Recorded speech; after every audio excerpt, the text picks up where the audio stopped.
السلام علیکم ورحمۃ اللہ وبرکاتہ۔ معزز ناظرین، محترم سامعین،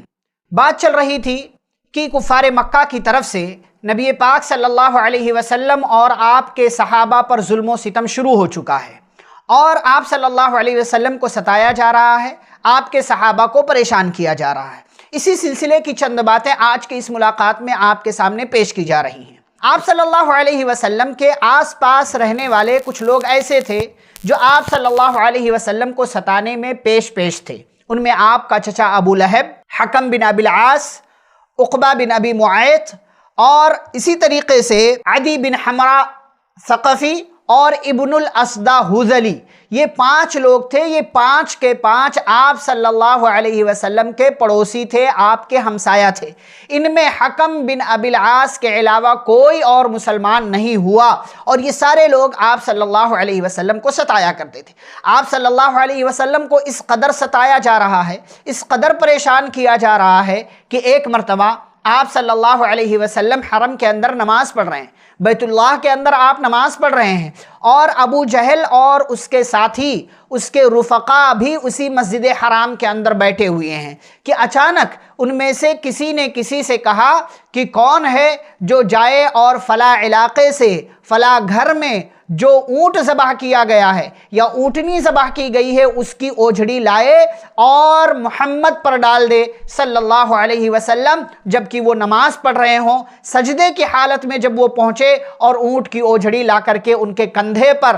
یا ان کے اوپر ڈال دیا جائے۔ ایک جو ان میں سب سے شریر بدمعاش انسان تھا، جسے مفسرین نے، محدثین نے عقبہ بن ابی معیط کہا ہے، وہ بندہ اٹھا اور گیا، وہ اوجھڑی لے کر کے آیا اور نبی پاک صلی اللہ علیہ وسلم کے سر پر جب آپ سجدے کی حالت میں گئے، اس نے آپ کے سر پر ڈال دیا۔ جب یہ ماجرا ابو جہل نے اور اس کے ساتھیوں نے دیکھا تو بڑے خوش ہوئے اور زور زور سے ہنسنے لگے اور ہنسی کے مارے ایک دوسرے پر گرنے لگے۔ اس حدیث کے راوی جو ہیں، صحیح بخاری کی یہ حدیث ہے، راوی حدیث حضرت عبداللہ بن مسعود رضی اللہ تعالیٰ عنہ ہیں، کہتے ہیں میں دیکھ رہا تھا لیکن میں کچھ کر نہیں پا رہا تھا، میں کمزور تھا، میں کچھ کر نہیں سکتا تھا، کچھ کرنے کی پوزیشن میں نہیں تھا، اس لیے میں کچھ کر نہیں سکا۔ اور وہ لوگ ہنس رہے ہیں، وہ لوگ آپ صلی اللہ علیہ وسلم کا استہزاء کر رہے ہیں۔ آپ صلی اللہ علیہ وسلم سجدے کی حالت میں ہیں، اتنی طاقت بھی نہیں ہے،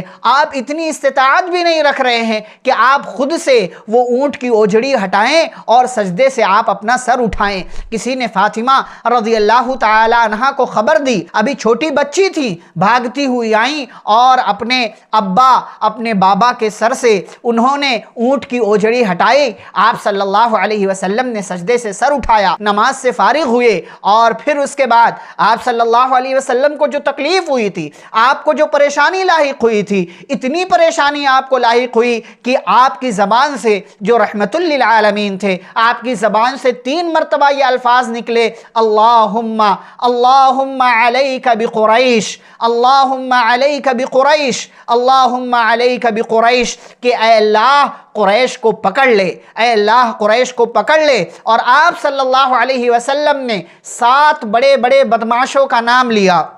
ابو جہل کا نام لیا، اسی طریقے سے عتبہ بن ربیعہ کا نام لیا، شیبہ بن ربیعہ کا نام لیا، ولید بن عتبہ کا نام لیا، امیہ بن خلف کا نام لیا، عقبہ بن ابی معیط کا نام لیا۔ اور راوی کہتے ہیں کہ 7واں نام بھی آپ صلی اللہ علیہ وسلم نے لیا تھا لیکن وہ یاد نہیں رکھ سکے۔ اور آپ صلی اللہ علیہ وسلم کی یہ بد دعا ان 7 مجرموں کے حق میں ایسے قبول ہوئی کہ حضرت عبداللہ بن مسعود رضی اللہ تعالیٰ عنہ بیان کرتے ہیں کہ میں نے دیکھا جن کا نام آپ صلی اللہ علیہ وسلم نے لیا تھا، جنگ بدر کے دن یہ 7 لوگ بدر کے کنویں میں مردہ پائے گئے اور بدر کے کنویں میں یہ ذلت و خواری کے ساتھ ڈال دیے گئے۔ یا آپ صلی اللہ علیہ وسلم کو اس طریقے سے ستایا گیا اور ستانے والوں کا یہ برا انجام ہوا۔ اسی طریقے سے امیہ بن خلف کا ایک بھائی تھا، ابی بن خلف، اس کا اور عقبہ بن ابی معیط کا بڑا گہرا تعلق تھا، بڑی گہری دوستی تھی۔